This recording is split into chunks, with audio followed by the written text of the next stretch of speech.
11, please help me welcome Charles. Thank you. Thank you. How you doing, everybody? My name is Charles, and I eat too much. And Hey, Charles. are we reading like something from the big book, like 83 to 86? Oh, y'all did that. Oh, all right.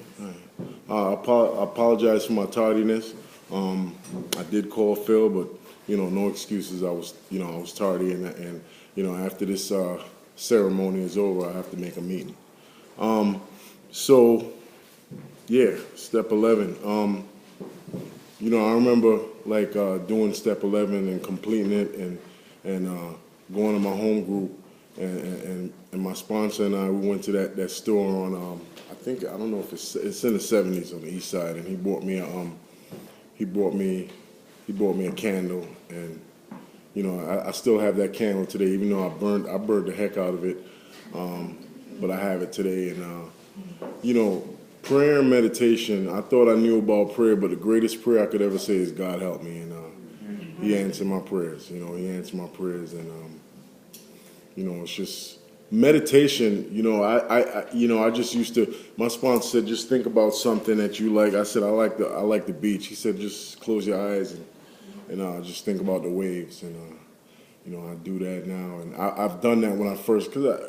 Listen, sometimes even when I wake up in the morning, I don't just hit my knees, and I could admit that today, but I pray throughout. Sometimes the disease hits you, not just in the morning; it hits you anytime. A lot of people say they get it at night, but I can get it anytime. And I had went to Miami the other day, and I went to I met a lot of recovering overeaters down there, and they gave me the Vision for You big book number,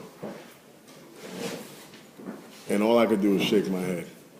I use that Monday through Friday with a new candle because the other candle done burnt out.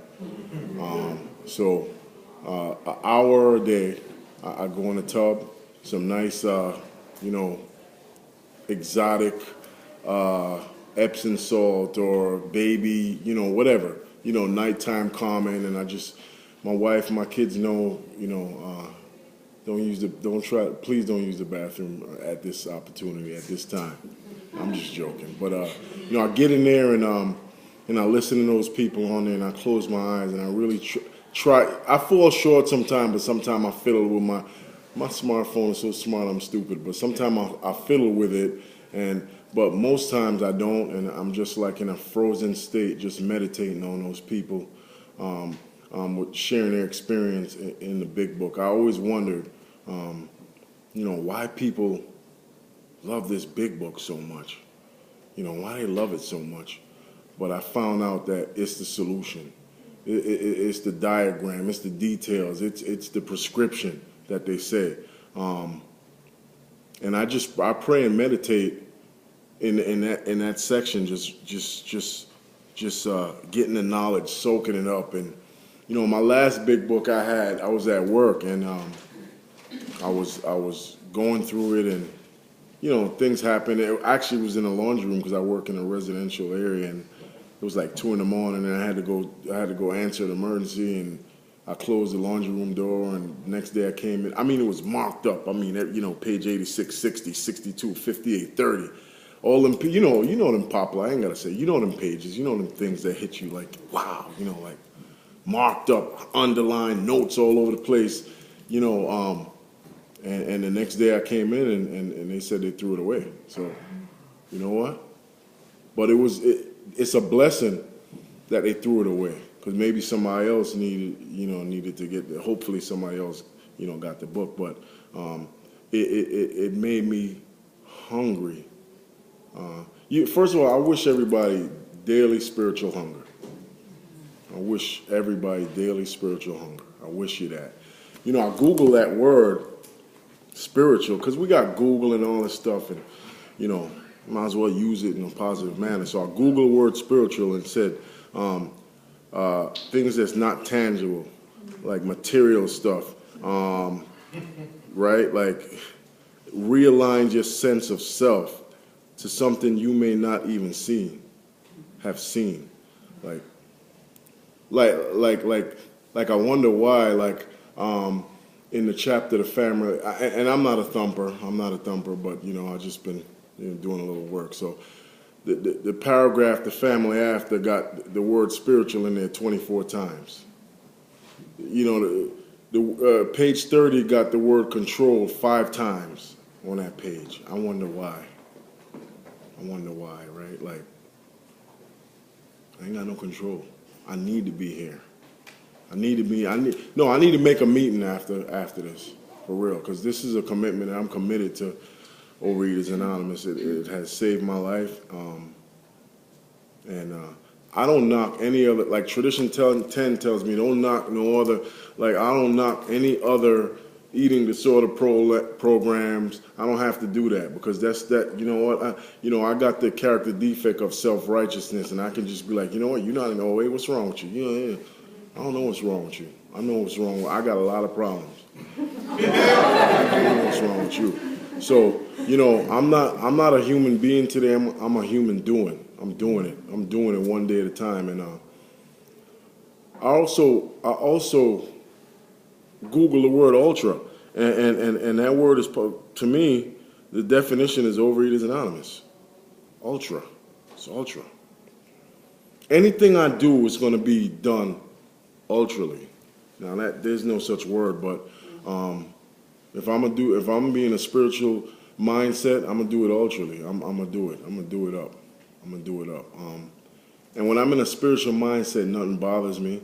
Like the stuff that used to, like my wife, she, nag sometime, and I used to react to it, and that's not spiritual for me. And I'm not saying it's spiritual progress, not perfection, but there's things that don't bother me. I play 2K14 with my grandson, and he likes beating up on me, and it used to get me. I used to be like, let's play another game. Let's play another one.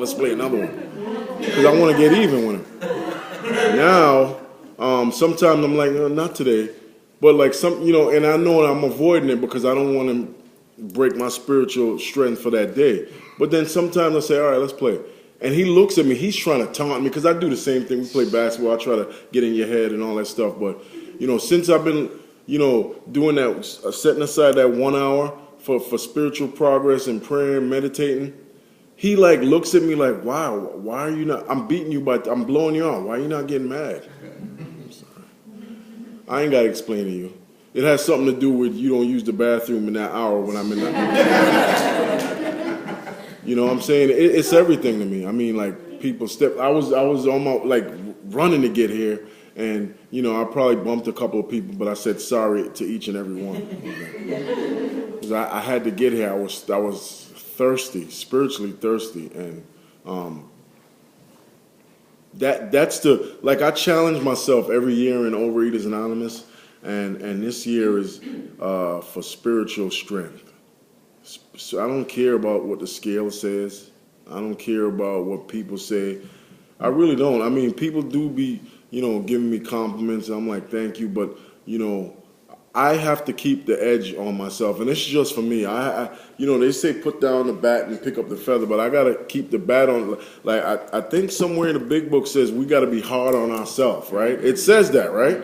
All right, it say that for a reason. So I need to be hard on myself, because if I get a bright idea and think that I'm cured, right? Now I may be recovered for the day, right? So far, but if I get a bright idea, and I'm not in fit spiritual condition, and I didn't pray, and I didn't go to a meeting, and I ain't email my food plan, and I ain't make outreach calls, I'm done. I'm clear on that. I'm done. So my commitment this year is to try to feed my spiritual belly, and try to learn this big book. Passionate. I'm passionate about it. I'm relentless about it.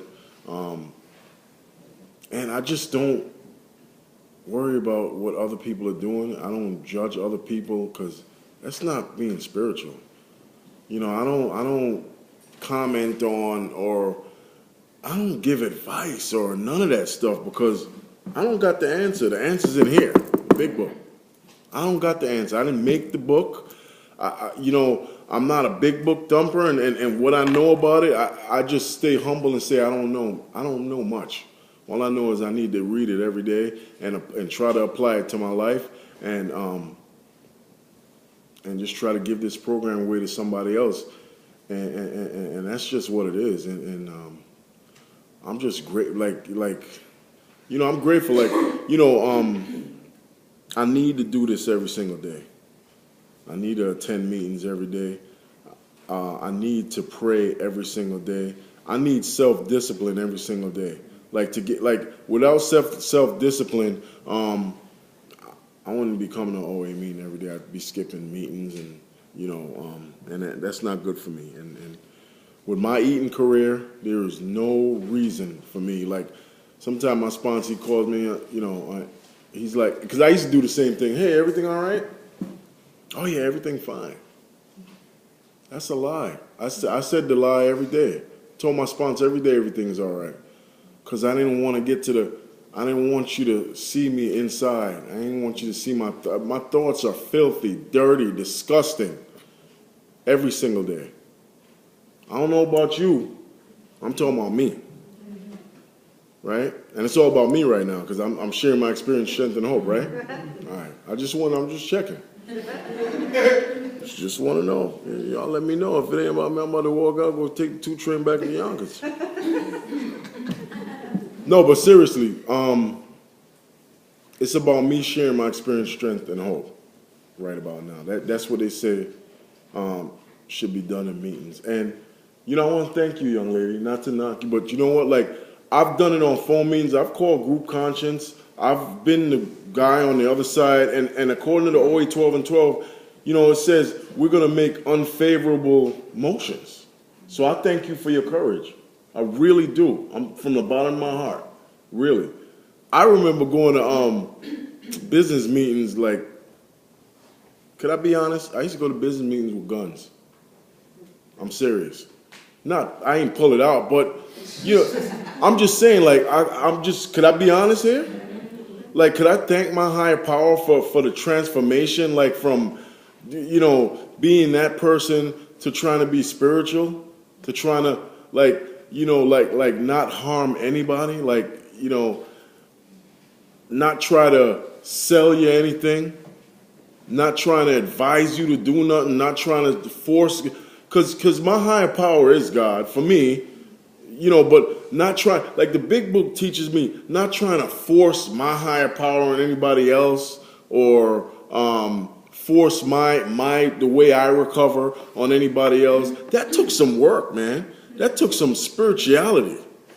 And I'm not tooting my own horn because when I first came in and did a 1, 2, 3, 4, 5, 6, I was feeling myself like I was, OA poster child. Oh, I know I'm preaching good right now. I was OA poster child. I'm African American. Ain't much of us in here, and I'm looking good. I know it. I know it. Right? So I'm unique. I ain't unique. My name is Charles, and I eat too much. Straight like that. My friend always said, "No, you did some step work." No, I eat too much. I need to keep it that simple. And being in a fit spiritual condition on a daily basis, I can relate to that one day at a time, right? I can relate to that because I know I need to come back tomorrow. And that's spirituality for me. I know I need to come back tomorrow. And, I missed the Thursday visionary, so I did the Friday today. So when I go back home, I'm going to soak and I can go online and do the Thursdays and highlight it and all that because it was on page 30. It was on the first couple of paragraphs. I ain't got to tell you about it. I ain't got to go there, right? I ain't got to go there on page 30, right? So y'all know. So I want to go and be in a fit spiritual condition and put my big ears on and have my lavender Epsom salt going with the hot water. And I want to listen to them. When I first started listening to that vision, I wasn't very spiritual. When I started listening to that Vision for You meeting, I ain't going to say their names, but they sound like, I was like, yo, who they think they are? But I respect all of them. I wasn't in fit spiritual condition when I was like, yo, they think they got like Miss OA up in here. Who are you? Who you think you are? But they got